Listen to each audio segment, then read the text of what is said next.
Interview Éco, et ce matin, pour nous apporter un éclairage sur notre environnement économique, je reçois Christian Parizeau. Bonjour Christian. Bonjour. Vous êtes président d'Altair Economics. Alors on va regarder du côté de la Chine. Ce matin, on attendait justement des données économiques, les fameux PMI, des données sur la production. Dans un contexte de pénurie d'électricité, c'est forcément très regardé. Alors qu'est-ce que ça a donné du côté de la Chine?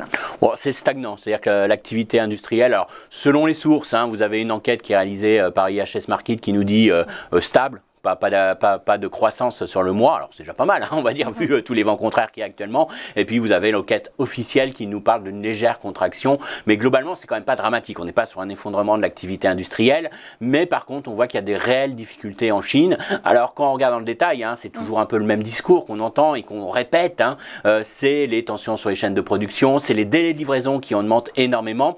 Et c'est vrai que la Chine aujourd'hui, je pense, fait face à 3 vents contraires qui vraiment freinent l'activité industrielle.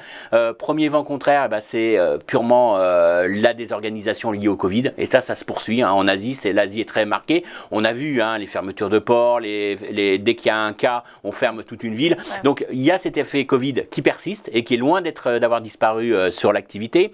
Il y a l'aspect problématique du gouvernement. Le gouvernement aujourd'hui met en place véritablement une volonté de réduire les émissions de CO2. C'est le plan bleu, ciel bleu. Vous savez, ils veulent que pour les JO, il y a le ciel bleu. Donc on va réduire la pollution, on va réduire les émissions de CO2. Donc là, il y a une volonté gouvernementale de ralentir certaines activités économiques, et on l'a vu sur l'aluminium, l'acier. Il y a vraiment une volonté d'arrêter les usines. Donc là, il y a un vrai impact économique. Au détriment de la production. Voilà, on le voit. Et puis, vous avez, comme tout le monde, les tensions sur les chaînes de production, les problèmes de rupture d'approvisionnement. On le voit dans la production d'automobiles, etc. Donc la Chine cumule quand même ces 3 éléments-là.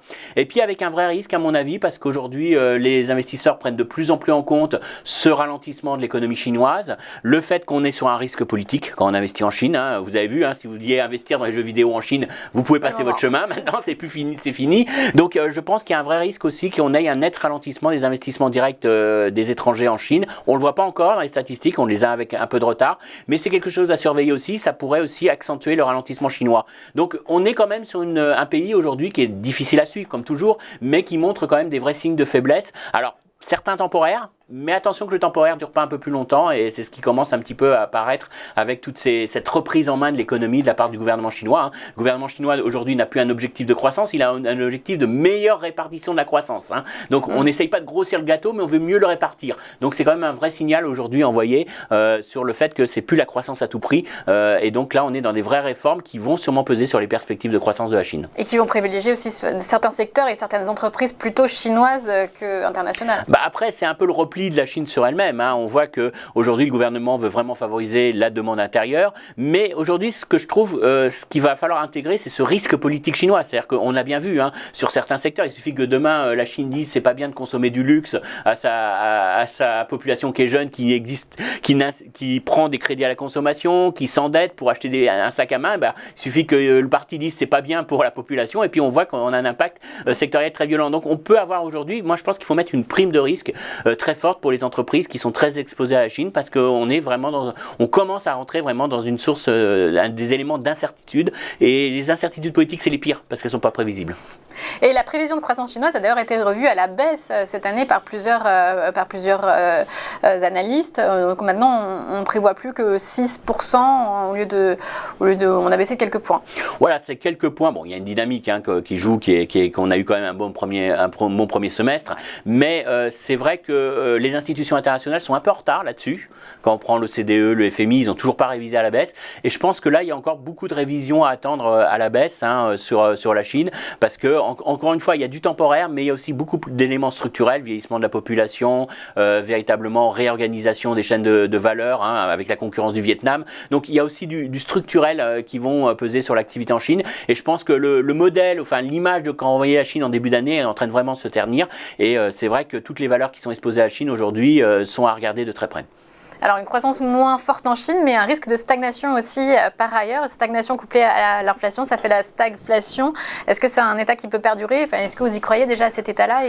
Alors le mot est un peu fort, mais c'est un mot qui revient dans beaucoup de bouches des stratégistes américains. On parle de stagflation. Alors stagflation, ça veut dire quoi? Ça veut dire en gros pas de croissance et inflation. Alors c'est ce qui un peu semble se dessiner aujourd'hui. Alors c'est une stagflation. C'était le choc pétrolier déjà des années 70. Voilà, c'est un peu particulier ce qui se passe aujourd'hui. C'est des chaînes de production qui sont vraiment tendues. On n'arrive pas à produire plus. Pour faire simple, c'est l'offre qui est inélastique. On a préservé la demande, on a mis beaucoup de mesures des États pour préserver la demande. Les ménages ont beaucoup épargné, ils ont un pouvoir d'achat entre guillemets, ils ont envie de consommer, mais derrière l'offre ne s'ajuste pas. Et on commence à voir maintenant qu'on est vraiment dans un vrai problème, c'est-à-dire que l'offre est même en train de ralentir. C'est-à-dire qu'on a aujourd'hui, par exemple, vous prenez le secteur automobile, on produit moins de voitures. Donc ce n'est pas un problème de demande, c'est un problème d'organisation de l'offre. Et donc on est en train de s'apercevoir que si vous mettez bout à bout tous les secteurs qui sont en train de ralentir, le secteur électronique, on parle de pénurie des semi-conducteurs, vous avez un profit warning de Macron qui nous dit je vais moins produire dans les prochaines semaines, mon chiffre d'affaires va être révisé à la baisse. Donc on est quand même sur des éléments assez impressionnants parce que c'est des tensions qui aujourd'hui s'accumulent sur l'outil de production qui font qu'on est sur un ralentissement de l'économie assez important. Donc là c'est le premier point. Mais c'est un ralentissement d'offres inélastiques, d'une offre qui ne s'adapte pas à la demande. Donc c'est aujourd'hui un problème, c'est que ça génère de l'inflation. Donc on est bien dans le pire des scénarios, alors pour les banquiers centraux, pour les marchés actions, pour le marché obligataire, où vous avez la persistance de tensions inflationnistes associées à des révisions à la baisse des chiffres d'affaires, voire des profits, puisque ça peut aussi peser sur les marges aussi des entreprises, derrière ces hausses de coûts. Donc là, on est vraiment à un scénario assez négatif. Alors, est-ce qu'on est... c'est difficile aujourd'hui parce qu'on voit que c'est des problèmes d'organisation de la production.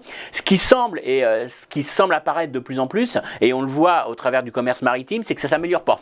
C'est-à-dire que si on prend les dernières statistiques sur août et septembre, on avait encore le nombre aujourd'hui de bateaux qui arrivent à l'heure, c'est à peine 17%, donc on est quand même sur alors qu'on était à 70% avant la crise, pour vous donner une image. Donc on est vraiment sur des tensions qui se poursuivent, qui perdurent, avec cette fin d'année où on pourrait avoir les ventes de fin d'année avec des vrais problèmes de rupture, de manque de biens. Donc c'est quelque chose aujourd'hui qu'il faut intégrer, parce qu'on pourrait avoir un net ralentissement du troisième trimestre et du quatrième trimestre de l'économie avec des tensions inflationnistes persistantes. Et ça met tout le monde mal à l'aise. Est-ce que c'est suffisamment intégré, anticipé par les entreprises et par les acteurs financiers du coup sur les marchés?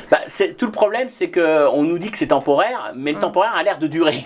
Donc je ne vous dirai pas la même chose si je vous dis que cette chaîne de production va se rétablir assez vite et que c'est fini en début d'année prochaine, ou si je vous dis que ça perdure jusqu'en 2022. Là, le problème, c'est qu'on commence à avoir des discours qui nous disent que ça va être beaucoup plus durable. Quand vous avez maintenant des entreprises, bon, vous avez une NAC qui a beaucoup plongé, mais ça, c'est des problèmes au Vietnam, et ça perdure. Alors déjà, il y a la première chose, c'est qu'on n'aura pas réglé ce problème tant qu'on n'aura pas vacciné le monde entier. Parce qu'on s'aperçoit que finalement, ne pas avoir vacciné le Vietnam, ça pose problème à NAC et aux consommateurs américains. Donc ça, c'est le premier élément, c'est qu'il faut quand même avancer sur la vaccination. Et vous avez vu que les gouvernements des pays développés, comme par hasard, donnent beaucoup de vaccins aujourd'hui parce qu'ils sont aperçus que ça a un coût économique et ça revient en boomerang aux économies développées. Donc ça peut casser la croissance. Donc il y a ce problème du Covid qui n'est pas réglé partout dans le monde et ça, c'est un problème important. Et puis, deuxième problème, c'est qu'une fois qu'on aura fait ça, il faut rétablir les chaînes de production. Moi, j'étais assez étonné, c'est la Malaisie qui a indiqué que du fait de son confinement, ils avaient arrêté l'activité, ça avait perturbé l'ensemble du secteur des semi-conducteurs et ils pensent qu'ils vont rattraper ce retard, ce mois de confinement, qu'il leur faudra entre 6 à 8 mois. Donc on n'est pas sur des choses qui vont se rétablir très vite. Donc ça veut dire qu'on est quand même sur une image de ralentissement qui persiste et d'inflation qui est persistante. Et ça c'est quelque chose qui n'avait pas forcément bien intégré le marché, parce que le marché se disait c'est temporaire, c'est l'affaire de 3 mois, 6 mois et ça repart tout de suite. Et là on va avoir peut-être des tensions, alors différentielles selon les secteurs, mais je pense qu'on est sur quelque chose qui est beaucoup plus durable et qui va vraiment freiner la reprise économique. Alors hier, les banquiers centraux justement se sont réunis, en tout cas en ont parlé lors de l'heure de journée à Sintra. Qu'est-ce qui en est ressorti? Jérôme Powell parlait de goulet d'étranglement. Qu'est-ce qu'ils peuvent faire par rapport à ça? Ils sont embêtés, ils sont très, très embêtés. C'est ce qu'a dit le président de la Banque d'Angleterre, c'est pas la politique monétaire qui va créer plus de semi-conducteurs. Oui, c'est clair qu'on est d'accord, ils vont pas régler le problème des tensions. Le gros problème qu'ils ont aujourd'hui, c'est qu'ils sont pris entre deux feux. C'est-à-dire que d'une part, M. Powell a beaucoup communiqué sur le caractère temporaire de l'inflation. Tout le monde parlait de temporaire, d'inflation temporaire. Et là, il est un peu pris au piège de cette communication parce qu'il a vraiment avoué lui-même hier que le temporaire durerait jusqu'en 2022. Donc ça commence à faire long le temporaire. Donc il est un peu pris sur cette communication. Et puis en plus, très clairement, il a dit que l'année prochaine, l'inflation serait au-dessus de l'objectif de la Banque centrale. Donc là aussi, il perd un peu en crédibilité en disant bon, c'est temporaire, mais un temporaire qui dure un an. Donc ça commence à faire un peu peur. Donc il est pris entre deux feux parce que soit il dit que c'est temporaire et je laisse filer l'inflation, mais il a un problème avec les taux longs et il risque ce qu'on appelle d'avoir une pontification de la courbe des taux, c'est-à-dire que les taux longs surréagissent maintenant à ces tensions inflationnistes, surréagissent au fait que les prix du pétrole montent, que c'est des hausses de coûts pour les entreprises et qu'on commence à intégrer un vrai risque inflationniste beaucoup plus durable. Et donc, soit il laisse ces anticipations et avec un risque de crack, je mets le mot un peu fort, hein, mais crack obligataire en tout cas, de remontée violente des taux. Donc, il est obligé derrière, quand il nous a dit cette phrase, il a aussitôt dit la phrase suivante en disant « Mais attention, si l'inflation revient, on sera là, on frappera et on ne laissera pas filer. » Donc, il a ce discours un peu plus faucon parce qu'il n'a pas le choix.